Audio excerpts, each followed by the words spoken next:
Class 12 का 25 जून को हिंदी का त्रैमासिक परीक्षा देने वाले हैं। तो अभी के इस क्लास में हम लोग 25 जून त्रैमासिक परीक्षा के लिए हिंदी के क्वेश्चन पेपर देखेंगे। तो आप लोग इस क्लास को पूरा वॉच कीजिएगा। यहाँ पर देख सकते हो क्लास 12 क्वार्टरली एग्जामिनेशन जून 2025 त्रैमासिक परीक्षा जून 2025। ये हिंदी का क्वेश्चन पेपर है 25 जून त्रैमासिक परीक्षा के लिए। और ये इंटर का साइंस और कॉमर्स और आर्ट्स तीनों के लिए सेम पेपर रहने वाला है, यानी यही पेपर से तीनों सेम आएगा। तो आप लोग इस क्लास में बने रहिए। विषय कोड भी यही रहने वाला है। एग्जाम होगा 80 नंबर का, समय 3 घंटा का। पहले पेपर में मिलेगा खंड वस्तुनिष्ठ प्रश्न, प्रश्न संख्या 170 तक के प्रत्येक प्रश्न के साथ 4 विकल्प दिए गए हैं, जिनमें से 40 प्रश्नों के उत्तर देना है आप लोग को। चलिए पहला क्वेश्चन शुरू करते हैं। सवर्ण का उच्चारण स्थान क्या है? तो इसका करेक्ट आंसर हो जाएगा डी, मूर्धन्य। Correct answer D. व्यंजन के अनेक प्रकार के उच्चारण को स्पष्ट करने के लिए उसे क्या कहते हैं? तो इसका करेक्ट आंसर हो जाएगा बी। चलिए नेक्स्ट क्वेश्चन पर जाते हैं। आचार्य किशोरी दास वाजपेयी के अनुसार किन दोनों ध्वनियों को अयोग हुआ कहते हैं? तो इसका करेक्ट आंसर हो जाएगा डी, अनुस्वर और विसर्ग को कहते हैं। करेक्ट आंसर डी होगा। चलिए नेक्स्ट क्वेश्चन पर जाते हैं। ओ वर्ण का उच्चारण स्थान क्या है? यानी ओ वर्ण का उच्चारण स्थान क्या है? तो इसका करेक्ट आंसर हो जाएगा सी। चलिए नेक्स्ट क्वेश्चन पर जाते हैं। उच्चारण के मध्य अल्पनिक मौनावस्था विरामावस्था को क्या कहा जाता है? तो इसका करेक्ट आंसर हो जाएगा डी। चलिए नेक्स्ट क्वेश्चन पर, निम्नलिखित में कौन शब्द शुद्ध है? तो इसका करेक्ट आंसर हो जाएगा ए, भूकना। चलिए नेक्स्ट क्वेश्चन पर जाते हैं। निम्नलिखित में कौन शब्द शुद्ध है? तो इसका करेक्ट आंसर हो जाएगा अतिथि, ए। निम्नलिखित में कौन द्वितीय चिन्ह है?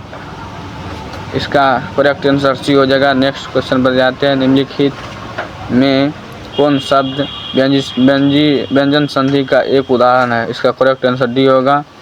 अहंकार शब्द का संधि विच्छेद क्या है? तो इसका करेक्ट आंसर हो जाएगा बी, अहम प्लस कार। चलिए नेक्स्ट क्वेश्चन पर जाते हैं। घर का ना घाट का इसका मुहावरा क्या है? इसका मुहावरा का क्या अर्थ है? तो सी हो जाएगा इसका करेक्ट आंसर।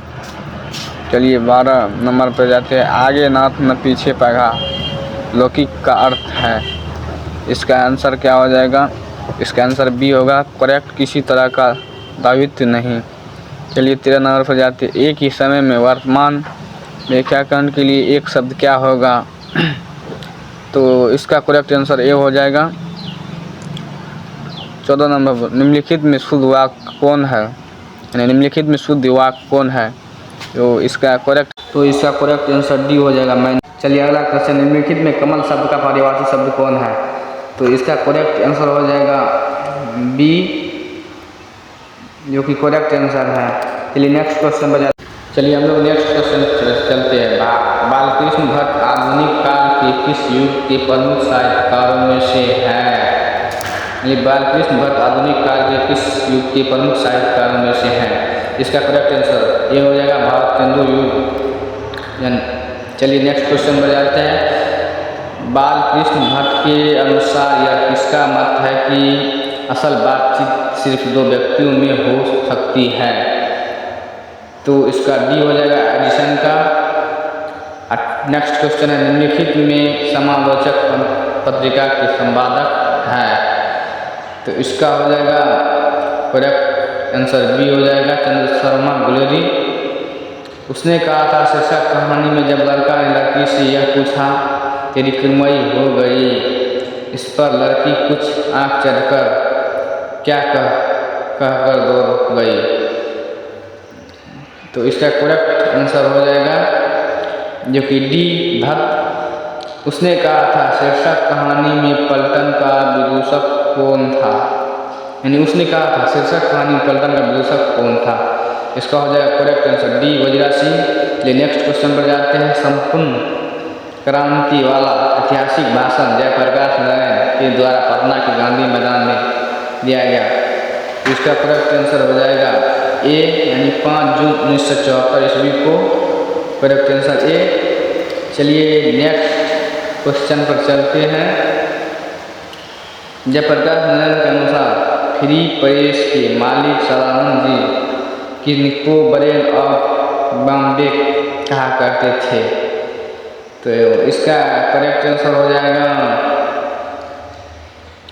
इसका करेक्ट आंसर हो जाएगा डी उमाशंकर जी दीक्षित को। चलिए नेक्स्ट क्वेश्चन में आते हैं। लोकनायक जयप्रकाश नारायण को किस वर्ष भारत रत्न से सम्मानित किया गया। तो इसका करेक्ट आंसर हो जाएगा सी 1998 ईस्वी। चलिए नेक्स्ट क्वेश्चन पर जाते हैं। सूफी कवि मालिक मोहम्मद जैसी की उज्ज्वल अमर कीर्ति का आधार उनके द्वारा रचित कौन कीर्ति है। तो इसका करेक्ट आंसर हो जाएगा ए पदावत। चलिए नेक्स्ट क्वेश्चन पर जाते हैं। डाब शब्द का अर्थ क्या है, यानी डाब शब्द का अर्थ क्या है। क्वेश्चन करेक्ट आंसर हो जाएगा बी फुटती हुई। चलिए नेक्स्ट क्वेश्चन है। पाठ्य पुस्तक में सूरदास रचित दोनों पद कहाँ से संकलित है। तो इसका करेक्ट आंसर हो जाएगा सी सूरसागर से। चलिए नेक्स्ट क्वेश्चन पर जाते हैं। भक्त कवि तुलसीदास रचित पद कहबुक अवसर पाई मैं अब सबूदो किसके हैं। तो इसका करेक्ट आंसर हो जाएगा बी माँ सीता के लिए। चलिए नेक्स्ट क्वेश्चन जाते हैं। भक्त कवि नवादास रचित कौन रचना ब्रजभाष पद्म के साथ ही रामचरितमानस की दोहा चौपाई शैली में भी रचित हुई। इसका करेक्ट आंसर हो जाएगा बी अष्टयाम। चलिए नेक्स्ट क्वेश्चन जाते हैं। अर्धनारीश्वर किनका काल्पनिक रूप है, यानी अर्धनारीश्वर किनका काल्पनिक रूप है। तो इसका करेक्ट आंसर हो जाएगा डी शंकर और पार्वती का। चलिए नेक्स्ट क्वेश्चन पर जाते हैं। अचमन शब्द का अर्थ क्या है, यानी अचमन शब्द का अर्थ क्या है। तुलना करना। सी निम्नलिखित में कौन शब्द पुल्लिंग है, यानी निम्नलिखित में कौन शब्द पुल्लिंग है। तो इसका करेक्ट आंसर हो जाएगा डी कुहासा। चलिए नेक्स्ट क्वेश्चन पर जाते हैं। निम्नलिखित में कौन शब्द स्त्रीलिंग है, यानी निम्नलिखित में कौन शब्द स्त्रीलिंग है। इसका करेक्ट आंसर हो जाएगा डी। चलिए नेक्स्ट क्वेश्चन पर जाते हैं। द्रव्यवाचक संज्ञाओं का प्रयोग किस वचन में होता है। तो इसका करेक्ट आंसर हो जाएगा, इसका करेक्ट आंसर होगा ए एक वचन में। चलिए निम्नलिखित में कौन जातिवाचक संज्ञा का उदाहरण है। तो इसका करेक्ट आंसर बी हो जाएगा थर्ड। नेक्स्ट क्वेश्चन है। शब्द की जाति को क्या कहा जाता है, शब्द की जाति को क्या कहा जाता है। तो इसका करेक्ट आंसर हो जाएगा सी लिंग। चलिए नेक्स्ट क्वेश्चन पर जाते हैं। कारकों के बोध के लिए संज्ञा या सर्वनाम के आगे जो प्रत्यय या चिन्ह लगाए जाते हैं उन्हें व्याकरण में क्या कहा जाता है। तो इसका करेक्ट आंसर हो जाएगा डी विभक्ति। चलिए नेक्स्ट क्वेश्चन पर जाते हैं। निम्नलिखित में किस क्रिया के साथ कर्ता के चिन्ह का प्रयोग नहीं होता है, यानी कर्ता के चिन्ह का प्रयोग नहीं होता है। तो सी भूलना। चलिए नेक्स्ट क्वेश्चन पर जाते हैं। वाक्य में जिस शब्द से क्रिया के संबंध का बोध हो उसे कौन कारक कहते हैं, यानी कौन कारक कहते हैं। सी करण कारक कहते हैं।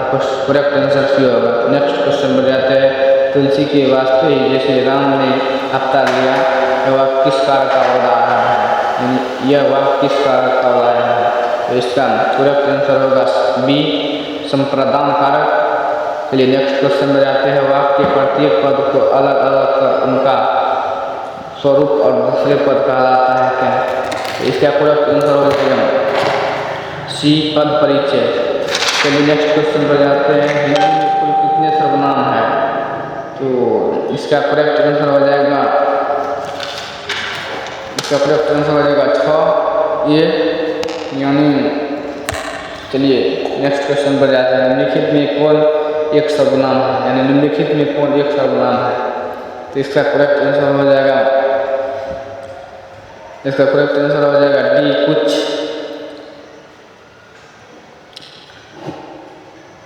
इसका करेक्ट आंसर डी होगा। चलिए नेक्स्ट क्वेश्चन पर जाते हैं। बिजली शब्द का पर्यायवाची शब्द है, यानी बिजली शब्द का पर्यायवाची शब्द है, तो इसका करेक्ट आंसर होगा बी। चलिए नेक्स्ट क्वेश्चन पर आते हैं। अधम शब्द का विलोम शब्द है, यानी अधम शब्द का विलोम शब्द है उत्तम, इसका करेक्ट आंसर बी होगा। नेक्स्ट क्वेश्चन, अनुचित बात के लिए अलग व्याख्यान के लिए एक शब्द क्या है? तो इसका करेक्ट आंसर ये हो जाएगा दुराग्रह। आप लोग को 40 प्रश्नों का उत्तर देना है। हमने 45 प्रश्न बता दिया है, आप लोग 40 प्रश्न बना लीजिएगा। तो ये तो ऑब्जेक्टिव हो गया है। चलिए अब हम सब्जेक्टिव पर जाते हैं। खंड व विषयनिष्ठ प्रश्न। विषयनिष्ठ प्रश्न यानी निम्नलिखित में से किसी एक विषय पर निबंध लिखे। 8 मार्क का है, आप लोग को एक ही बनाना है। खेल का महत्व, दायित्व और अनुशासन, तीसरा नंबर तैयारी था, चौथा स्वतंत्र दिवस। यानी इस चारों में से किसी एक पर ही आप लोग को लिखना है और आप लोग को 8 नंबर मिलेगा। अगर आप लोग नए हैं तो आप लोग चैनल को जरूर सब्सक्राइब कर लीजिएगा और साथ में लाइक